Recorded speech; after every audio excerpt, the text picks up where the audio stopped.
Bom dia, pessoal. Continuando aí tentando gravar os vídeos para vocês, tá? Nós vamos tentar então conversar sobre o exercício 3. Calcular o fluxo de calor na parede composta abaixo, tá?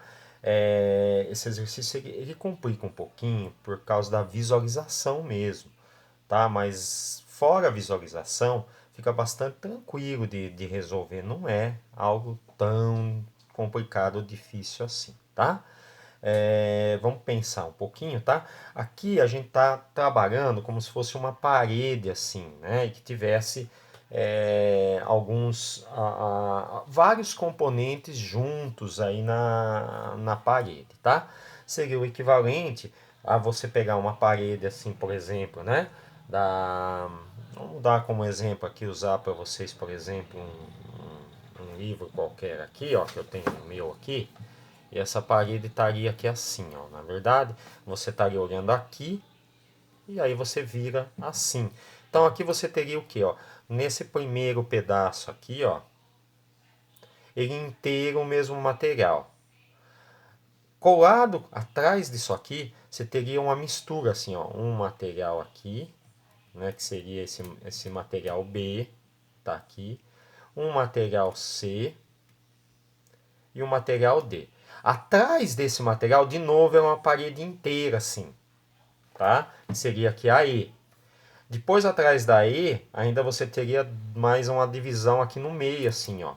Um material F e um material G. E tudo isso junto, né? E você está enxergando assim. Então, aqui você está vendo as divisões aqui assim, ó. Tá?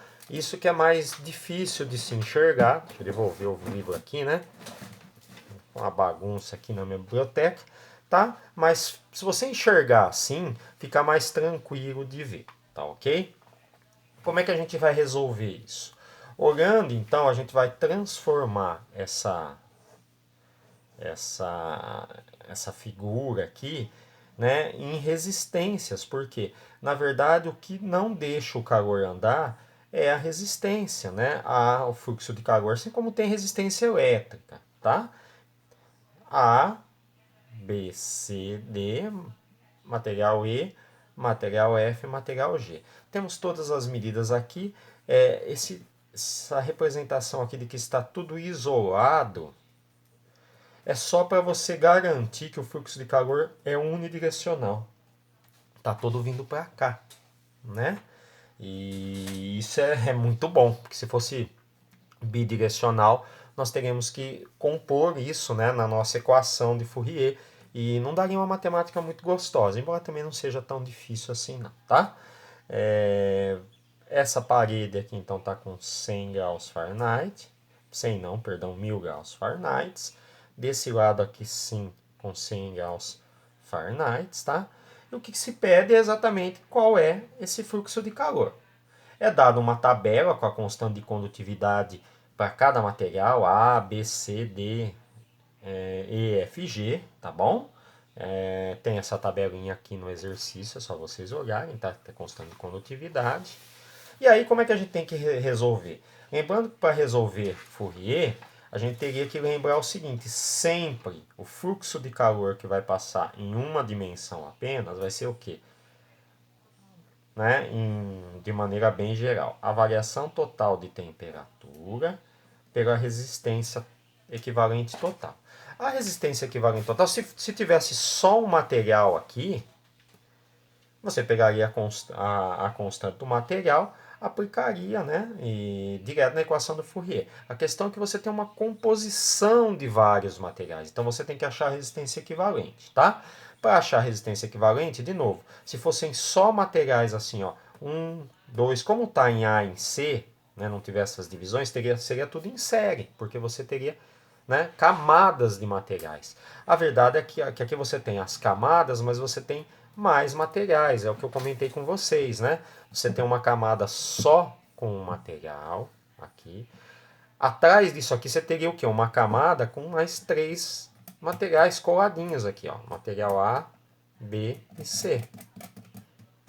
Tá? E depois outra, então, quando você tem materiais assim ao lado, que o fluxo de calor está passando aqui, aqui e aqui, você tem que fazer como se isso aqui fosse um só. É transformar essas três numa só, como a primeira, tá? Por isso, a gente teria resistências em série, tá bom? Vamos montar um circuito equivalente, né? É sempre bom trabalhar assim com a montagem de circuito equivalente, no qual aqui a gente vai chamar de RA, e aí ele abre nas três divisões que se tem aqui, tá? Meus desenhos de circuitos equivalentes nunca ficam muito bons, né? Vocês já sabem disso. Tá? E aqui eu abriria mais duas aqui assim, ó.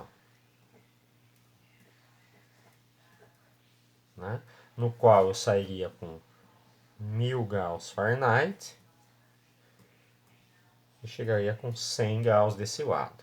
RA, RB, RC, RD, RE, RF, RG, né?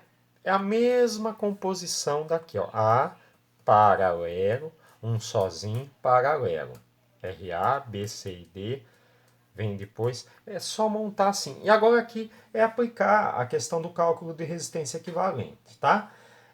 Aqui só tem um problema, tá? As medidas aqui estão todas em polegadas. Eu vou fazer um só aqui, ó, pra gente ver. A primeira aqui está em 3 polegadas, assim. Né? E você tem que o total aqui, ó, daqui até aqui, são 12 polegadas. Isso é um problema, tá? Por que é um problema? Nós temos que converter tudo, já que as constantes não estão em polegadas, estão em pés. Se você olhar a unidade das constantes que nós temos aqui, né, ela está aqui em BTU por hora, pé grau Fahrenheit. Então eu teria que passar de polegada para pés. A questão é que pode confundir vocês um pouquinho, é que a relação que nós temos de polegada para pé é que um pé equivale a 12 polegadas. E tem um 12 aqui, mas esse 12 polegadas é uma coincidência mesmo, tá? Quer dizer, daqui a aqui tem um pé. E outra coisa que a gente vai ter que ver é o seguinte: se ele tem 12 polegadas aqui, ó, daqui até aqui, como eu tenho aqui a relação, vamos supor, ó, daqui a aqui, ó, eu tenho 2 polegadas, qual que é a relação entre esse pedaço e tudo, né? Porque como eu não tenho eu vou calcular por unidade de área, porque eu não tenho a medida, todas as medidas para fazer a área aqui, né? Que o fluxo de calor está passando, para fazer a área aqui, ó, que o fluxo de calor está passando, tá? Eu não tenho. Então eu vou ter que fazer o quê? É um pé quadrado aqui, né? Então o quê? Quando tiver tudo, equivale a 12 polegadas. E aí a gente vai tirando as relações. Aqui é 2 por 12. É um pedacinho, ó. 2 por 12. Aí eu vou fazendo relações, tá? Se eu soubesse a espessura que poder fazer, a área ia dar na mesma, que eu estaria multiplicando por um valor constante em tudo aqui, tá? Então a gente vai precisar fazer essa relação para tirar por unidade. A questão é que como daqui até aqui é 12 e a conversão é 12, pode gerar uma certa confusão, tá? Mas não se preocupem com isso não, é bastante tranquilo aí a forma de resolver, tá bom? Vamos seguir então, a gente vai calcular RA, tá? Aí é só lembrar, né? Veja um fator de conversão, né? Por quê? Eu tenho a espessura aqui, ó, de 3. Eu vou fazer um, depois eu vou copiando o restante, tá? Vocês têm a resolução, pra gente não fazer vídeo muito grande, fica difícil de subir. 3, tá? Só que eu tenho que fazer a conversão de polegada para pé. Então fica 3 por 12, dividido pelo K, né? Que é o nosso fator aqui pro A. O K pro A é 100, é só você olhar aí na tabela, tá? Ó. K pro A é 100 vezes. Aí vem essa relação de área, porque aqui seria vezes a área, né? KA, né? Lembra, né? Aqui embaixo o fator é K vezes A, para quando você tem placa plana. Então o que acontece? Você vai fazer a relação, né? A relação aqui seria o quê? 12 para 12. Um pé inteiro, né? Você passando aqui para pés de novo, tá? Então, Por quê? Porque a gente vai trabalhar com área unitária. Depois aqui a gente vai fazer essa relação, né? 2 por 12 e por aí vai, tá? Então, aqui fica um pé inteiro, 0,0025, tá? Hora, grau Fahrenheit por BTU. Então, eu já teria aqui o RA, né? Isso aqui, ok. Eu tenho que calcular o RB, o RC e o RD. O RB, nós vamos fazendo da mesma maneira aqui, tá? Só que agora, ó, né, percebam, até aqui são 2 polegadas, tá? Então, o RB agora, a gente vai fazer 2 por 12, que é o fator de conversão, dividido por 40, que é o equivalente aqui do K para o material B, tá bom? Vezes, e aqui vem a relação da área, né? O que eu tenho aqui? 2 por 12. Se eu olhar aqui, ó, você está relacionando isso aqui, ó. 2 por 12, tá? Então, aí coincide 2 por 12, né? Mas é só isso, tá? Eu larguei aqui 1 por 40 para ficar mais fácil de fazer depois a resistência equivalente, tá? RC, né? Eu vou acelerar aqui, né? 2 por 12, material C, então, seria 10, né? E o C agora eu teria aqui, né? 8, que eu tenho da medida lá, daqui aqui eu tenho 8, tá bom? Então, ficaria como 8 por 12, né? O meu RC, que nos daria aqui de novo, né? 1 por 40. O RD eu vou fazer direto para ir mais rápido, tá? 1 por 60.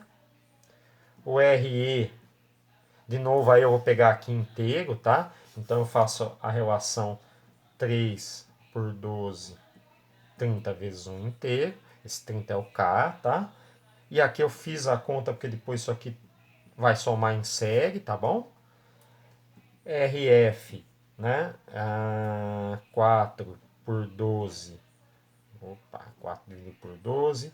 40 vezes 6 por 12, né? Que vai nos dar aqui, né? Um RF de 1 por 60, tá? Então a gente já está aí, né? Chegando aí perto do final.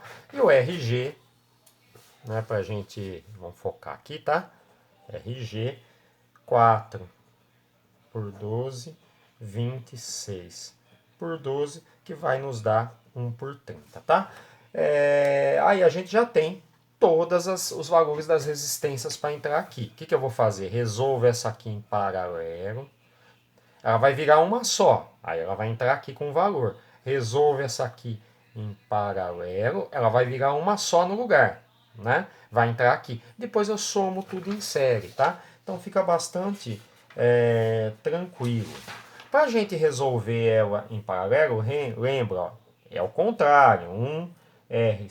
Eu vou colocar assim, ó, BC, D para ficar igual da resolução lá para vocês, tá? RB mais 1 sobre RC mais 1 sobre RD, tá? Por isso que eu coloquei lá 1 por 60, 1 por 40, porque a hora que eu coloco aqui assim, ó, 1 por 1 por 40, você copia o primeiro, multiplica pelo inverso do segundo, você vai acabar somando 40 com 40.